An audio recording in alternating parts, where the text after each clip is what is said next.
Hey, everybody, this is John Q coming to you from San Diego Comic-Con 2014. I'm sitting here with Chris Sebela. How are you? I'm good. I'm good. Thank you. How are you liking the con so far? Oh, I'm pretty exhausted, but I'm not hungover, so I'm feeling pretty good.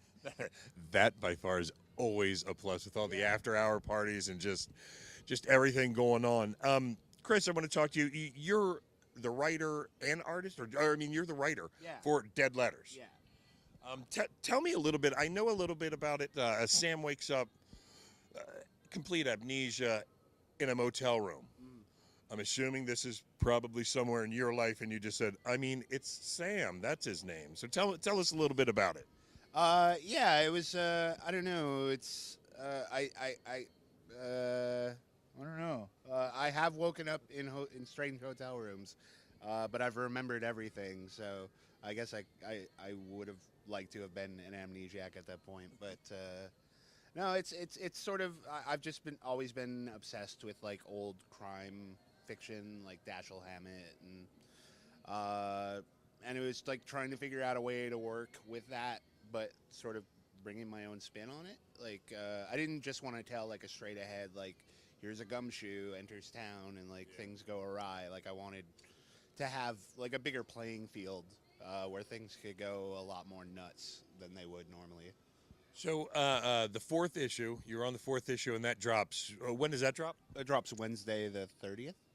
Okay, so it drops Wednesday. That's the fourth issue. So can you, without getting too much into it, but enough to entice them, myself, and everybody else to get them down, either download them or get the hard copies. Tell us a little bit about Sam. Where is he in the story? He's obviously woken up. They're pounding on the door. He's like, what's going on? Yeah. Where is he now in his new life, so to speak? Well, he's in a city called that everybody just calls here, like you are here. Uh, Genius in you, the genius in you. Look at I that. appreciate that. I don't know how I came up with that, but like like once and I didn't have a plan for it. It was like literally as I was writing, I was like, what do I call this place?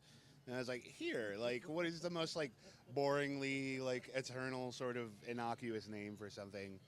But it's basically I mean we're already 4 issues in, so I feel like I can spoiler the twist at the end of the.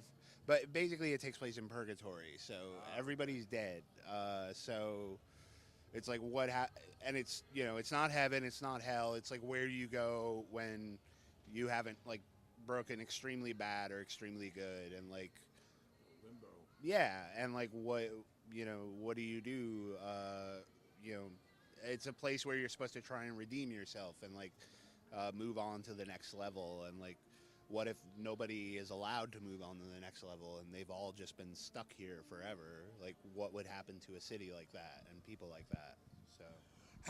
How far do you see this going? How many is it going to be a limited run, or is it you going to keep it running? We're keeping it going. I mean, it's an ongoing book. We've got like the second arc is I've just about done writing it, and so now I'm gonna start.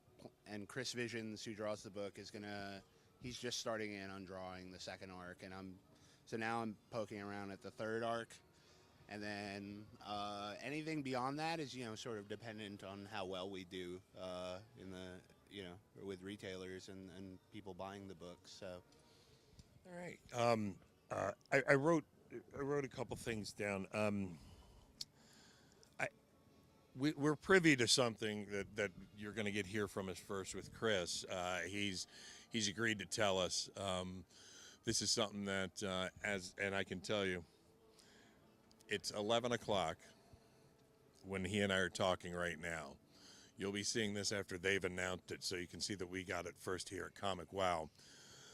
You have something really, really, really good coming out. Why don't you let them know exactly what you're going to be working on? I'm going to be writing Escape from New York, the comic. So yeah. Yeah. And if I am correct, it takes place after New York, but before L.A., kind of in the middle of both? Yeah, like because Escape from LA takes place in like 2013, I think. So, and Escape from New York's in '97. So, as far as we're concerned, like we're not even dealing with it, but we literally pick up right at the end of Escape from New York, and it's not like we're not just doing like, hey, the random adventures of Snake Plissken. Like we are spinning off. You know, at the end of the movie, he's pissed off the president and humiliated him in front of the world, and in a way, like sort of kickstarted World War III again. And like, so what does Snake Plissken do with like the entirety of the U.S. like coming after him to try and get revenge on him? And like if New York is so screwed up in this alternate world, like what are the other 49 states like? Like it's or the entire rest of the world. Like if there's a ton of possibilities, and we've already got the first couple of arcs sketched out, so I'm pretty excited. So, and is that going to be a limited run, or are we going to keep that one ongoing? That's an ongoing book as well. So yeah, as long as people support it, like we can keep doing it for until we reach 2013. Now, is this something you were tapped on the shoulder to do, or that you bought Ross flowers every single day and chocolates and showed up at his house and washed his dishes to do, or what? No, I did at Emerald City this past April. I met with my editors on Dead Letters, and like I'm good friends with Brian Chirilla, who draws the Big Trouble in Little China comic. Yeah. And so I'd known about Big Trouble for a while, and I was so jealous. Like, so when I met with them, we were just having like a casual lunch, and then like right at the end, as we're walking back into the convention center, I remember telling them, I was like, if you get any other John Carpenter properties and you don't let me take a shot at it, like I'm never writing for you guys again. And it's the emptiest threat of all time, because like no way am I going to be like, nope, I'm done writing Dead Letters. But like I had to pull some sort of power play. So that was my power play, was just like, please, like if you get anything, because John Carpenter is like one of my heroes. So yeah, and Escape from New York, that's the stuff I grew up on. Yeah, so. And yeah, my editor told me that it was on the basis of like what I'd been doing on Dead Letters that they thought I would be a good fit for it. So they emailed me like out of the blue about it, and I never said yes faster to a job. Like as soon as I saw the words "Escape from New York," I just hit reply and like yes. Like whatever you want, I'm there. So.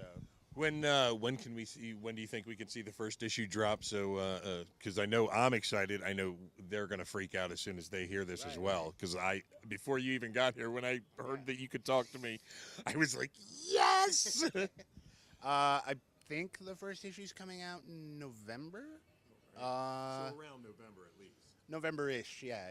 So, and we're still, my editors, they're still trying out artists to try and get the perfect person on it, so they should have news on that pretty soon.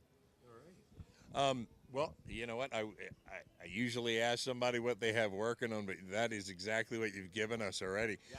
So I'm going to say, Chris, thank you so much. Yeah, Thanks so much for sharing that with us. My pleasure. I mean, we are very excited about it. Everybody, this is John Q. Chris Sebela.